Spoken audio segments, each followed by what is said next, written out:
Live from WRAL News Headquarters in Raleigh, your number one source for local news. WRAL News, coverage you can count on. The severe weather threat has increased across the area tomorrow. I'll outline the latest thoughts on the hazards coming up. Also new this noon, traffic is flowing once again at a busy intersection in Johnston County after a hit-and-run crash. Plus, rain or shine, North Carolina's largest craft brew festival kicks off tonight in downtown Raleigh. What you need to know about the two-day event. Tomorrow's a WRAL weather alert day due to the risk of severe storms. Good afternoon to you. I'm Jeff Hogan. And I'm Renee Chu. Thanks for joining us. Meteorologist Kat Campbell has been looking over 3 new models. She joins us with a look at the updated hourly storm chances. Kat. It looks like the rain may move out about an hour earlier. And while that may not sound significant, that means you may be dry by the time you get to your Saturday night dinner plan. So let's take a look at the updated hourly rain chances. We could begin to see some of the rain and even thunderstorms popping up by about 10 a.m. By noon, up to a 60% chance for rain. And rain chances really peak from about 1 p.m. through 6 p.m. tomorrow evening, and that's when we also have the greatest potential for a severe storm to move through.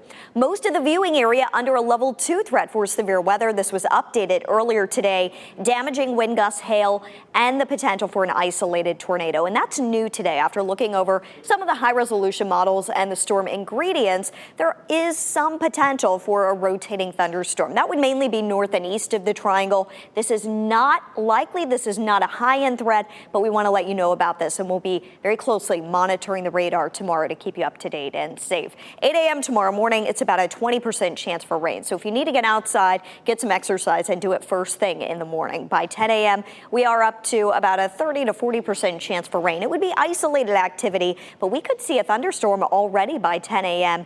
and greater storm chances return once we get past lunchtime into the afternoon. The radar likely to be quite active with these scattered intense thunderstorms 2, 3, 4 o'clock, and we could even begin to see a broken line of thunderstorms form. And when you see a line like this develop, that brings the potential for some very strong, dangerous, gusty winds to the area. That continues to push to the east, and I do think that we'll start to dry out in the triangle once we get closer to 5, 6 o'clock, and the bulk of these storms to our east by dinner time tomorrow evening. I'll talk more about how much rain we could see from this system coming up in about 10 minutes. Jeff. Thanks, Kat. Traffic is finally moving once again through a busy intersection in Smithfield after a crash knocked out power for hours. It was breaking news during our evening news when a dump truck plowed into power poles, taking down lines, fell on several cars. This all happened on US 70 Business at Swift Creek Road. WRAL Shelley Jackson joins us live from that intersection. And Shelley, you have learned more about the driver of that dump truck. Well, we sure have. His name is Leonardo Jose Delgado Gonzalez, and I'm going to come back to him in just a moment. But first, let me set the scene out here. The road, as you said, open in both directions, and traffic is flowing pretty smoothly. And now these crews that you see, they have been out here all night working to repair these poles and these lines. And they say that all they have left are these telephone lines, and they're working to get those back up right now. Now, this is what it looked like last night. Witnesses say the driver of the dump truck flew through the intersection, driving with his bed up. He hit 5 poles and 4 traffic lights, and some of those poles fell on about 6 cars. Luckily, no one was injured. Now, the driver, Delgado Gonzalez, initially fled the scene and was arrested when he returned later this afternoon, or yesterday afternoon. He received 2 citations, one for hit and run and one for vehicle height violation. Now, back out here live, he did post bond this morning, and the estimates for this property damage right now, $75,000.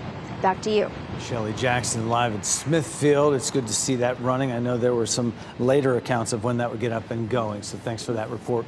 A newly released survey reveals 59% of voters in a Charlotte district say Representative Tricia Cotham's party switch was a betrayal. The survey was conducted by Public Policy Polling. In addition, when asked to choose between Tricia Cotham and a Democratic candidate in the next election, 55% of voters say they are less likely to vote for Cotham next time. 56% of voters say they will support a Democratic candidate in the next election. We're working to learn more about a soldier killed in a training exercise at Fort Bragg. WRAL's Brian Schrader has been tracking new information on this. Brian. We learned about this just after 9 o'clock this morning. The Army says that Sergeant Joseph Zagorowski was killed Wednesday at Fort Bragg. He was a mechanic assigned to the 10th Transportation Battalion, 7th Transportation Brigade Expeditionary. Sergeant Zagorowski enlisted in the Army back in 2018, and he was assigned to Joint Base Langley Eustis in Virginia. Now, according to a Facebook post from the 18th Field Artillery Brigade, Zagorowski's unit was conducting sling load classes this week at Fort Bragg. A sling load is cargo that is attached to the bottom of a helicopter. WRAL's Joe Fisher is working to find out more about Sergeant Zagorowski and exactly what happened. Look for his reports beginning today at 4 on WRAL News. Renee. Really sad to hear about this. Brian, thank you. The body of 25-year-old Staff Sergeant Caleb Gore is back in North Carolina. Gore was one of 9 soldiers killed when 2 Black Hawk helicopters crashed during a nighttime training exercise in March. Members of the Patriot Guard gathered at the airport with Gore's family to escort his body back to his hometown of Morehead City. None of them knew Gore nor his family, but they say they're bonded through the brotherhood of service. The man who carried out a mass shooting at a Louisville, Kentucky bank earlier this month did it to show how easy it is for a mentally ill person to buy a gun. Police say Connor Sturgeon left 2 extensive notes revealing part of his motivation. One was in his home, the other was found on him. Sturgeon purchased an AR-15 style assault rifle 7 days before the shooting. Police say he then used that gun to kill 5 of his co-workers within a minute before police shot and killed him. Sturgeon's family says he struggled with depression, but that they didn't see signs he was capable of deadly violence. A 6th person is now in custody, charged in the deadly shooting at a Sweet 16 birthday party in Dadeville, Alabama. 4 people were killed, 32 were injured. Police say a 15-year-old is charged with 4 counts of reckless murder. 2 men were also arrested yesterday. Earlier this week, special agents arrested 3 other suspects. All of those people face the same charges and are being held without bond. No word on a motive. People around the world lost confidence in the importance of routine childhood vaccines against killer diseases like measles and polio during the COVID pandemic. That's according to a newly released report from UNICEF. In 52 of the 55 countries surveyed, the public perception of vaccines for children declined between 2019 and 2021. Approximately 67 million children missed out on 1 or more potentially life-saving vaccines during the pandemic. WRAL heard from 2 of the 3 executives who were asked to step down from Duke Regional Hospital, saying no comment. The CEO of Duke University Health System, Dr. Craig Albanese, sent a letter to staff talking about the shakeup on Thursday. The letter notes the requirement of making leadership changes to best position our hospital to fulfill its mission. 3 top-level executives left immediately. Right now, no chief operating officer is listed for the hospital. Taking a look at stocks this noon, final day of trading here. The Dow Jones Industrial Average was in positive territory earlier this morning. This noon right now it is down marginally, just about 6 points right now. The S&P 500 is losing territory as well, headed for a losing week. As we wrap up on this Friday, the NASDAQ is in positive territory, just marginally up 5 points. Carolina Hurricanes will look to take another step. A commanding 3-0 lead in their opening round Stanley Cup playoff series. If they get a win tonight, they face off the New York Islanders after beating them twice at PNC Arena. They'll play tonight without star forward Teuvo Teravainen, who broke his hand in Game 2. Puck drop for tonight's game, 7 p.m.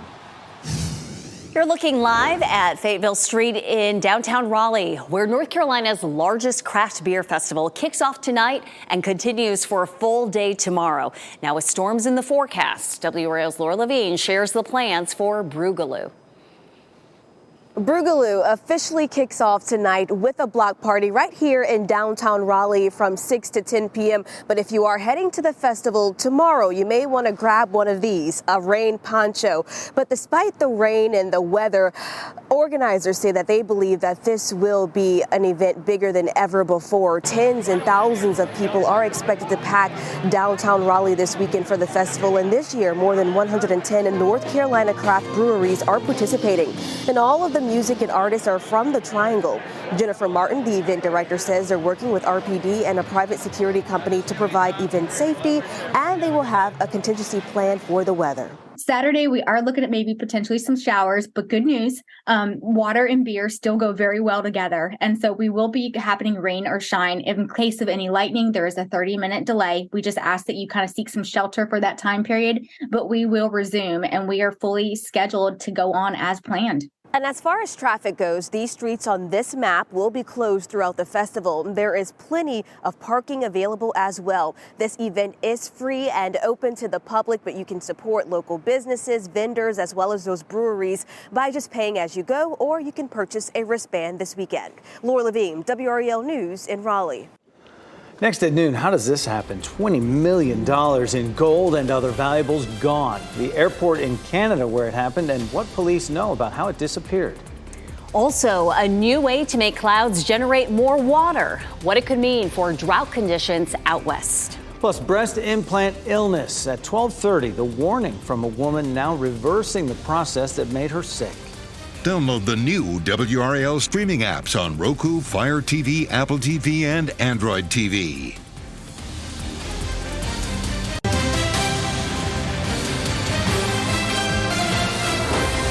Canadian police say a total of $20 million worth of gold and other high-value goods have been stolen at Toronto Pearson International Airport. Police say the heist happened on Monday when a high-value container was stolen from a holding cargo facility after it was taken off a plane that landed there.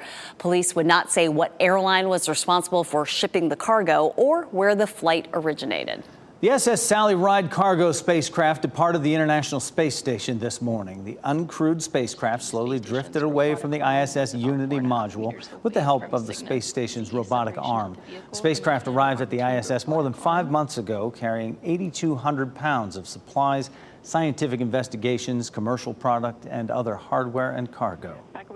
California hillsides are exploding with wildflowers that can be seen from space.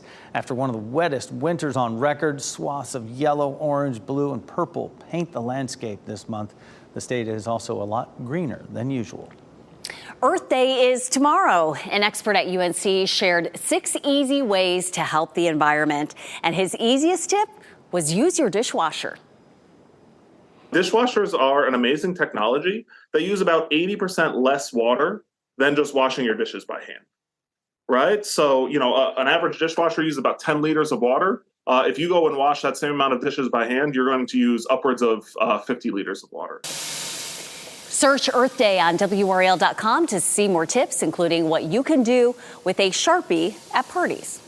If you plant a seed in the ground, odds are good it'll grow under the right conditions. But what about seeding clouds to generate water? Gary Baumgarten takes a closer look at the cloud seeding operations out west and how this unique technology could help boost water levels in areas affected by severe drought. Years of persistent drought across large portions of the country causing scientists in the Rocky Mountains to use a technique called cloud seeding to raise critically low water levels. Cloud seeding is a process that injects silver iodide particles into clouds that are not producing ice very well on their own. We can insert the silver iodide through aircraft flying in the clouds or from ground-based generators that release a smoke plume that flows up into the clouds over the mountains. And once the silver iodide gets into the cloud, it forms ice, and then that ice can readily grow into snow. Over time, the new powder adds to the existing snowpack, which melts and flows into surrounding waterways like the Colorado River. According to the U.S. Bureau of Reclamation, roughly 40 million Americans across 7 states rely on water from the Colorado River and its tributaries for drinking, farming, and recreation. It's not like we're building a reservoir for one particular water use or one group of water users. It impacts everybody. But while researchers say cloud seeding is a safe and proven way to raise water levels, it's not always a guarantee. You can't cloud seed if there aren't winter storms that aren't coming through. So if it's really, really dry, you're not going to get more water from the non-existent storms, essentially. That's Gary Baumgarten reporting. Meantime, scientists are using new computer systems to better predict the benefits of future cloud seeding operations. So instant water and snow just add seeds. Well, no drought conditions for us. We're good on rain. Meteorologist Kat Campbell takes a look at what a wet spring it has been. And even this April, so far it's the second wettest April to date on record. We've already had over 8 inches of rain this spring. We're running about 2 inches above normal for the season so far. It's been a wet spring, and we've got more rain on the way tomorrow, and it could add up a good bit. We're talking half an inch to about an inch of rain possible tomorrow. And areas that do see the more intense thunderstorms, I think you could easily see over an inch of rain the way the atmosphere is set up. It's a strong cold front that is coming our way. It won't only bring strong storms, but also a big cool down by the end of the weekend and early next week. But let's talk about the storm potential here on Futurecast using a statewide view in case you are traveling this weekend. Tomorrow morning, already raining in the North Carolina mountains. I think we'll begin to see some thunderstorms popping up just to our west around 10 a.m., perhaps in the western part of our viewing area. And the best chances for storms will come about lunchtime through 6 o'clock tomorrow evening. The radar quite active at 2 o'clock. If you do have any outdoor plans during the afternoon, notice it's not a huge area of rain that's covering the whole map, but these individual storm cells are likely to be pretty intense. And we could even see those storms try to develop into a line, as Futurecast is showing here. So if you've got outdoor plans, I would say lunchtime through 6 o'clock. I would try to move those inside. As we do get towards 6 o'clock, the bulk of the storms would be in the eastern part of our area and state. We may begin to dry out in the triangle after that. So your dinner plans, the way Futurecast looks right now, look like they may be in okay shape, at least for traveling. Check in for an update tomorrow morning. Looking at Futurecast at the coast, though, those storms likely to roll in between about 6 and 10 o'clock tomorrow night, so you may run into some storms at the beach. Already by 10 a.m. tomorrow morning, I wanted to point out that we have some storm energy in place. It's moderate. We're not in the high category, but we may already have some rumbles of thunder with that initial batch of more isolated storm cells late in the morning, and the storm energy sticking around through about 5, 6 o'clock as well before clearing out. So a heads up, you may hear some thunder pretty early in the day. In Pinehurst, it is bright. It is beautiful there at the Resort and Country Club. What a fabulous Friday. Try to make the most of this nice weather while we've got it. If you're golfing, temperatures should be right around the mid-80s by 2, 3 o'clock this afternoon. Nice, warm, and sunny. I just got a text message from one of our producers here at WRAL. She is swimming today. It is warm enough where her pool has heated up and she's able to get into the water. Really nice weather for Boogaloo this evening as well. 7 o'clock, 78 degrees by 9 o'clock in the upper 60s tonight. So you still have hours to go to enjoy this nice weather before things take a turn tomorrow. It's a 90% chance of rain and storms, and due to the potential for strong to severe storms, damaging wind gusts, hail, and perhaps an isolated tornado, it is a WRAL weather alert day tomorrow. After that, look at this temperature drop going from highs in the upper 80s all the way to high temperatures in the 60s, and that lasts through next week. I'll show you how long the below normal temperature pattern could last coming up in the next half hour. All right, well, we'll take the temperatures in the 60s. You know, it's nice to cool things down a little bit. Kat, thank you. Today on our news at 4, we're talking about UFOs. Technically, they're now known as unidentified aerial phenomenon. And since the Chinese spy balloon incident, they're making headlines. Today on our news at 4, find out why the government teams tracking them are more concerned with technology than extraterrestrials. Then at 5:30, it sounds like an odd pairing. Find out what Raleigh's water department is doing to fuel dozens of city buses. And virtual reality is helping treat real issues. Ahead, how doctors are using this technology in practice. And there's been an uptick in mental health days among the workplace. Coming up, we'll tell you why more employers are on board with personal days when you're feeling stressed.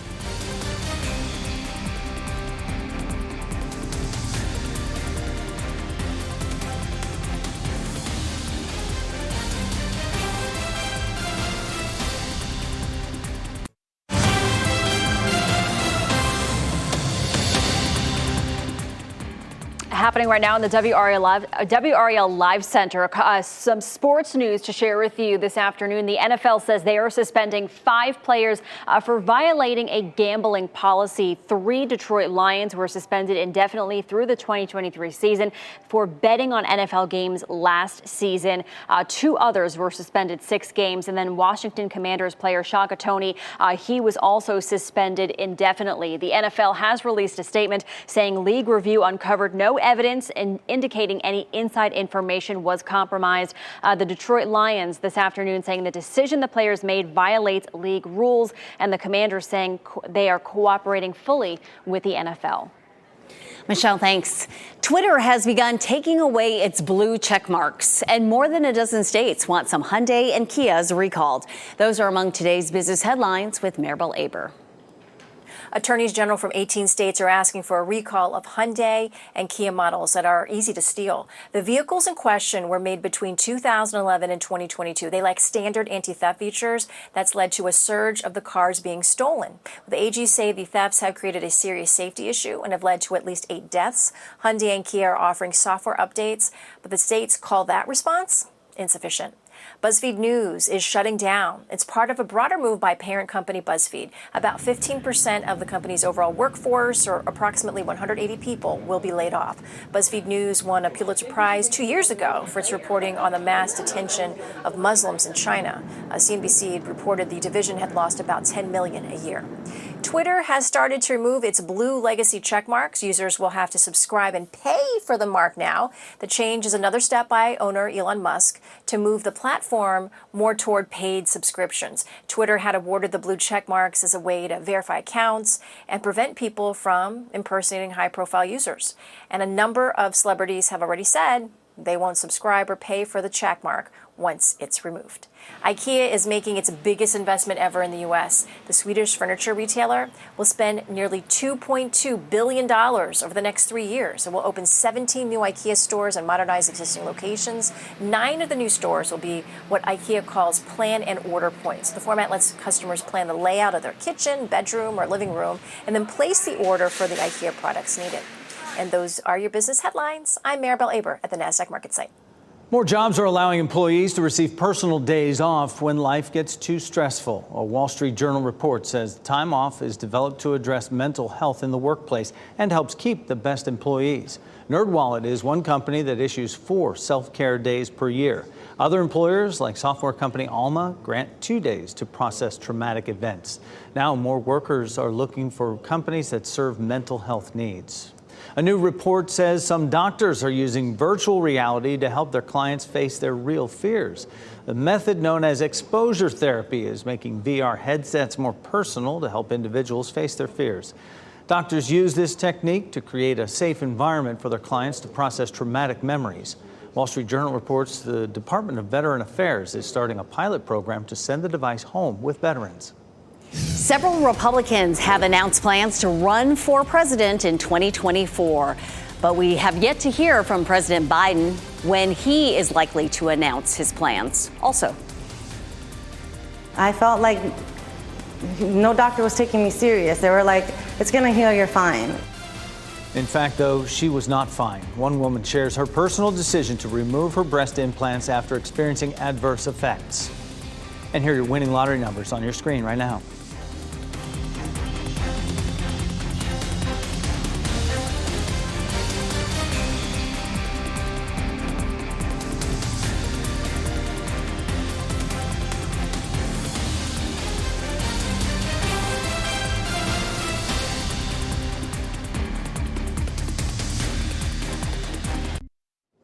Shot in 4K ultra high definition. Your number one source for local news. WRAL News. Coverage you can count on. As early as next week, President Biden is expected to announce his bid for re-election. And just last night, conservative radio talk show host Larry Elder revealed he'd also be running for office in 2024. John Lawrence shows us what's ahead in the presidential race. It appears President Joe Biden wants to spend another 4 years at the White House. Biden has reportedly signed off on a plan to formalize his intentions to run for re-election. As my mother and Miss Grandma said, God love you. 4 sources familiar with the situation say a video announcement about another White House bid could be released as soon as Tuesday. If you look at the polls right now, it looks like it's Trump and Biden. Okay, I guess I'm going to have to pick.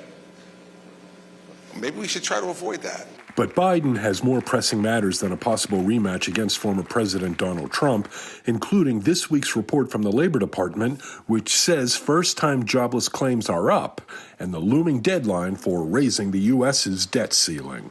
Would you simply raise the limit, or would you first sit down and look at what you're spending your money on? Every household does that, and Congress should do the same. House Speaker Kevin McCarthy's plan, which he says will get through the House next week, has not impressed the Biden administration. The way to have a real negotiation on the budget is for House Republicans to take threats of default when it comes to the economy and what it could potentially do to the economy off the table. If McCarthy's bill gets through the House, it's not expected to pass the Democratic-led Senate. That was John Lawrence reporting. The Congressional Budget Office says if the debt ceiling isn't raised, our nation could default on its debt sometime between July and September. A man is in the hospital after shooting at a Goldsboro hotel. Police say they found Tyreek Artis shot at the Quality Inn on South Hardings Drive just after 11:30 last night. He had been shot in the chest. He was taken by helicopter to ECU Health Medical Center in Greenville and is listed as stable. So far, no word on any suspects. WRAL is working to learn more about a shooting involving a child. The WRAL Breaking News Tracker was on the scene last night on Johnsdale Road in Raleigh. Investigators say it happened just after 8 p.m. Police tell us the child was taken to the hospital with non-life-threatening injuries. As of right now, they have not released the child's name nor what led to the shooting. We do know that officers are not looking for a suspect. The rider of a dirt bike is dead after being hit by a tanker truck in Johnston County. The crash happened around 10 last night at US 70 just west of Princeton. Highway Patrol told our crew at the scene the bike rider pulled into the path of the truck and was hit. The dirt bike had no lights on. Authorities say no charges will be filed against the truck driver. The Justice Department says it's reached a multi-million-dollar settlement against some U.S. oil and gas companies. They aim to resolve claims that the businesses used faulty equipment to manufacture and refine natural gas and other actions that violated the Clean Air Act. According to the DOJ, the companies will spend about $16 million on repairs and upgrades. The changes are said to have the potential to reduce pollution by 953 tons each year. A New York City woman is warning others against getting one of the most popular kinds of cosmetic surgery, breast augmentation. She says she suffered rashes, joint muscle pain, and even heart palpitations from the procedure. And she's not alone. Many women have experienced similar symptoms for years, described as breast implant illness. NBC News medical fellow Dr. Akshay Sayal shares her story. 49 seconds before we crack open the mic. Radio personality Marissa Gonzalez, better known as Lala, goes on the air to talk about entertainment, music, and culture with her co-host and twin sister, Lulu. 35 KTU, the beat of New York. But these days, she's talking about something else. I've been sharing my story about explanting and explant surgery, or the removal of breast implants. Breast augmentation is one of the most popular kinds of cosmetic surgery, but its history has been fraught with legal challenges and even temporary suspensions of the procedure over possible health issues. After her surgery, Gonzalez says she began developing symptoms like rashes, joint and muscle pain, and even heart palpitations. I went to a dermatologist, I went to an allergist, I threw out all my makeup, all the brushes. It wouldn't go away. The FDA, which has approved saline and silicone-filled implants, says that they're monitoring and researching symptoms similar to Gonzalez's, described as breast implant illness. But the agency doesn't recognize the illness as a formal medical diagnosis, and that's left many patients without answers. I felt like no doctor was taking me serious. They were like, it's going to heal, you're fine. But breast implant removal is becoming more common. Between 2006 and 2019, there was a 30% increase in these kinds of surgeries, according to data from the American Society of Plastic Surgeons. Dr. David Rankin, a plastic surgeon, once did hundreds of breast augmentations a year. Now, he focuses on patients who've had problems with the implants. We see a lot of patients with thyroid issues. Joint pain is a big one, hair loss, brain fog, just generally tired, lethargic, not feeling themselves. There's theories that it's just a foreign body and your body's fighting against it. The real bottom line is, at this point, we really don't know. Dee Hicks is a patient care coordinator for Dr. Rankin. She and other advocates have been pushing for the FDA to further acknowledge risks linked to augmentation. The agency issuing its strictest black box warning in 2021. But Hicks says the work is not over. I see the suffering every day. I see people lose their jobs, their relationships, their health. That was Dr. Akshay Sayal reporting.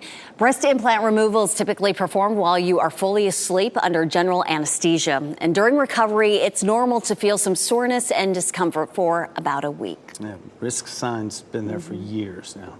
Well, it's Earth Day tomorrow, a reminder that it's up to all of us to take care of the planet we call home. Up next, I'll talk live with the maker of popular toys about their efforts to make their toys more Earth-friendly. A Durham student earned an incredible college scholarship from Amazon. What he plans to study and what he'll be doing his first year out of college.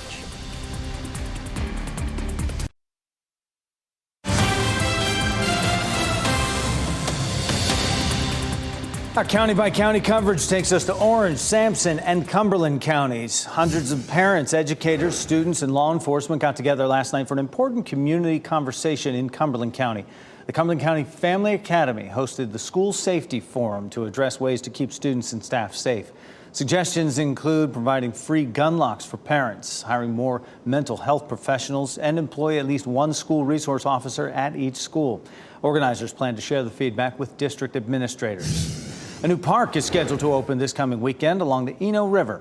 The Panther Branch Natural Area will open this Saturday, which is also Earth Day. The Eno River Association helped transform 56 acres of family-owned forest for the park. It's located in the Efland area in Orange County. There are more than 2 miles of trails and areas for fishing. The park opens 9 a.m. tomorrow. Sampson County Sheriff's Office is making it easier for you to keep up with crime and crashes in your area. The department says it is launching its new Citizen Connect page. You'll be able to search incidents, press releases, arrests, bookings, and more, and that information will be updated daily. And happening right now in the WRAL Live Center, crews are currently battling a 7,000-acre wildfire on our coast. I have pictures of it here. This is the U.S. Forest Service Facebook page. They say they are currently battling it on the Croatan National Forest. This is people posting what they're seeing. They say that residents and visitors will see visible smoke in the area, as you can see. Here's another picture here. This is what people are driving through. They say the smoke will also impact Catfish Lake and the Great Lake Road areas. They say the public should be aware that they will be driving through this for a little while. Michelle, thanks. We absolutely love sharing good news about local students. For a $40,000 scholarship. Amazon scholarship, yes. Wow, I didn't sit down for this. That's David Kim. He goes to North Carolina School of Science and Mathematics in Durham. And he was just told that he got an Amazon Future Engineer Scholarship. It includes a $40,000 scholarship to study computer science or engineering at a university of his choosing, and a paid internship at Amazon after their freshman year of college. David Kim is one of 400 high school students to get this scholarship. He couldn't wait to call his parents to give them the good news. Papa, hey, I have some good news. What? I got like a $40,000 Amazon scholarship. I bet his parents are so proud. Kim is pursuing a career in computational analysis in hopes of using computer science for ethnographic research. That is so great. Well, don't lose it, reuse it. The maker of classic toys like Rubik's Cube and Etch-a-Sketch are going green for Earth Day. We'll learn about their Play Sponsible initiative after the break. And from the fascinating to the macabre, a brand new museum is giving visitors a look at some of the unique items left inside abandoned luggage. Remember the hours of fun you had playing Etch-a-Sketch, Rubik's Cube, checkers? Well, the maker of those toys is going green for Earth Day. Joining us to talk about this decision to make the toys better for the planet is Tammy Smitham, Vice President of Corporate Responsibility. Tammy, thanks so much. Good afternoon to you. Appreciate you joining us. Tell us about your Play Sponsible initiative. What is this? Yeah, so Spin Master is a maker of many children's entertainment toys and entertainment toys that you might know about. And we really thought that because we're creating toys for kids, we have a responsibility to those kids to protect the earth that they're one day going to inherit. And that's what you're seeing through Play Sponsible, bringing more sustainably minded materials into the toys that we make. How long has it been going on? When did the company decide that it was time to make toys more sustainable? Well, we work about 36 months out when we're developing products. So we really decided to work on this initiative about 2 years ago. And now you're starting to see the fruits of labor come to the market in the toys that you have in the studio. Yeah, and how about these toys? The types of materials your company uses to make these eco-friendly toys, the packaging. I mean, I want to show you, I didn't want to take this out of the package because the package is recycled material, but what about the bear? What's that made of? Oh, yeah. Yeah, so surprisingly, the bunny that you have inside that recycled plastic package is made of water bottles. So 10 water bottles actually go into this. We clean them, melt them down, and then they're spun into fibers that creates this incredibly soft bear. And I know you don't have it out of the package, but it is just as soft as a regular gun and super cuddly. Yeah, totally. And if it was out of the package, I could have seen the ears a little better on it. So the bunny, not the bear. That's okay. There's a bear too. There it is, yeah. So how can families recycle their once cherished toys and games? Yeah, so not only are we putting recycled content into the toys, we're also giving consumers the option to recycle their toys and their packaging when they're done. So they can just go to spinmasterplaysponsible.com. You can download a free label from TerraCycle, and you can send your toys back for free. What's great about that is that we'll then melt those toys down into plastic pellets, and they can be reused again. So they can be reused for garden paving stones, benches, and even children's playgrounds, which is amazing. Oh, that is certainly amazing. And this chess set that we have here as well, the Rubik's Cube, all that is absolutely recycled material? Absolutely. So the chess set that you see there, you've got recycled plastic, and then the board is made from bamboo, which is one of the most renewable sources, materials on Earth, actually. And then the Rubik's Cube is 100% recycled plastic and still just as hard to solve. And the package as well that the Rubik's Cube came in. I love it. I think it's great. Tammy Smitham, thank you so much for joining us and also for your company's efforts to make toys greener and the world a better place. Thank you, Jeff. Have a great Earth Day. You too. And Raleigh is celebrating Earth Day today. You're looking live at Dix Park, where an event to help and celebrate the environment will happen tonight. The city is hosting the free community event from 5 to 10 tonight at the park. It will feature Earth-conscious vendors and organizations. There will also be live music, games, and other activities. The city will give out its environmental awards during the event, and the movie WRAL will be shown starting at 8:15. Good to get that in today. And apparently you're going to challenge me to some chess here? We're going to go sit in Dix Park in the sun, and I'm going to teach you how to play chess. Because I need to learn. Yeah, that'd be great, right? It's a nice day for it. Yeah. It's sunny outside right now. Anyway, we are focusing on that Earth Day, though, and what's happening tomorrow. Yes, and luckily, Dix Park, it's going to be great out there for the event today. Glad they're getting it in today, and I'm glad Durham is getting in the Earth Day event on Sunday because tomorrow's the day wedged between where things won't be quite so nice outside. Your Earth Day forecast, if you are headed out to Dix Park this evening, 82 degrees at 6 o'clock. By 8 o'clock, 76 degrees, I should say, and the event ends at 10 o'clock. Temperatures should still be in the low to mid 70s at that time.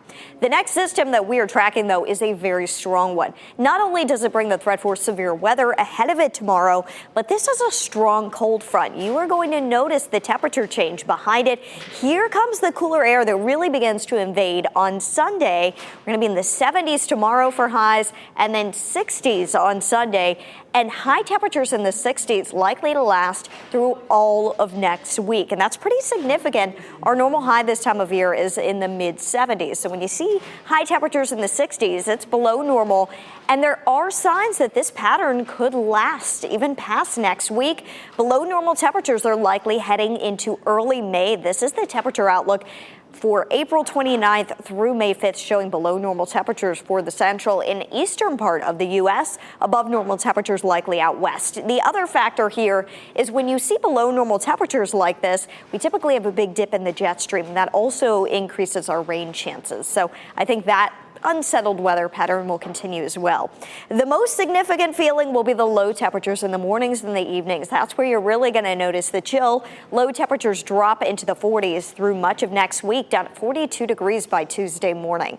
So let's take a closer look at the changes over the weekend. Tomorrow, a WRAL weather alert day due to the threat for severe storms. Sunday, mostly sunny and dry. The better day for outdoor plans this weekend, upper 60s for highs. Zeroing in on the hour-by-hour storm timeline tomorrow, I think we could see some thunderstorms in the area as early as 10 a.m. But the storms are most likely from about noon through 6 or 7 o'clock tomorrow evening.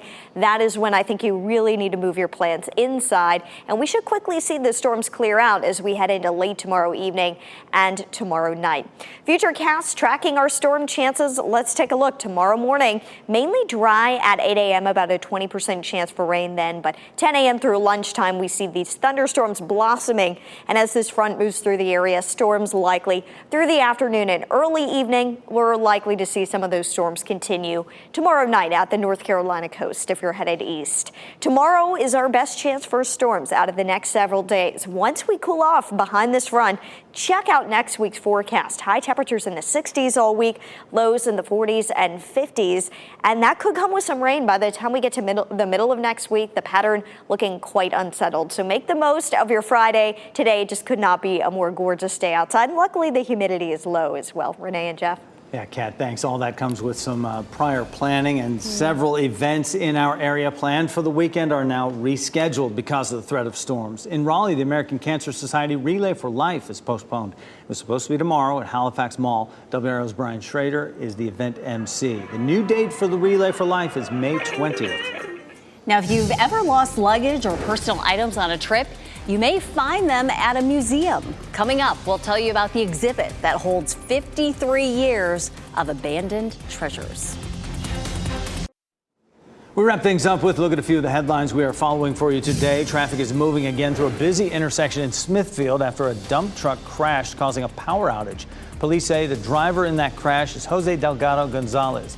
Delgado Gonzalez is facing several charges, including misdemeanor hit and run and leaving the scene of an accident with property damage.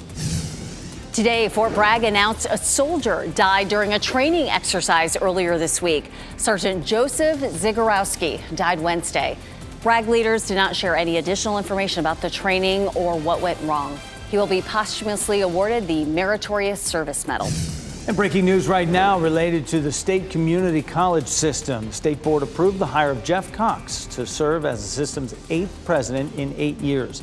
Dr. Cox is currently the president of Wilkes Community College. He will take over the role from the interim president, Bill Carver, who has been in place since July. A store that sells lost luggage opened a museum in Scottsboro, Alabama this morning. The museum features more than 100 unique items it has collected in its 53 years. Visitors will see everything from shrunken heads, suits of armor, a Victorian-era hand fan.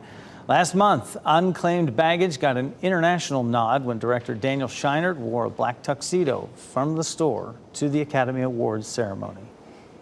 Our pet of the day comes to us from the SPCA of Wake County. Bree is a 6-month-old puppy weighing 25 pounds, but she still has a little growing left to do. She was rescued walking all alone on the side of the road. All 4 of her paws were wounded, and a vet exam concluded that she has chemical burns. But she's been in treatment with the SPCA, which has done wonders to help her heal. Bree is a quick learner. Can't wait to join your family. Interested adopters can get more information at spcawake.org or call the number on your screen, 919-772-2326. Protecting our planet and our health can go hand in hand. Today at 4 on WRAL News, how changes you can implement right now can help your body and the environment. Make the most of today's dry weather, soak it up, and tomorrow, be sure to stay weather aware and stay with WRAL for any changes to the severe weather risk. NBC News Daily is next on WRAL.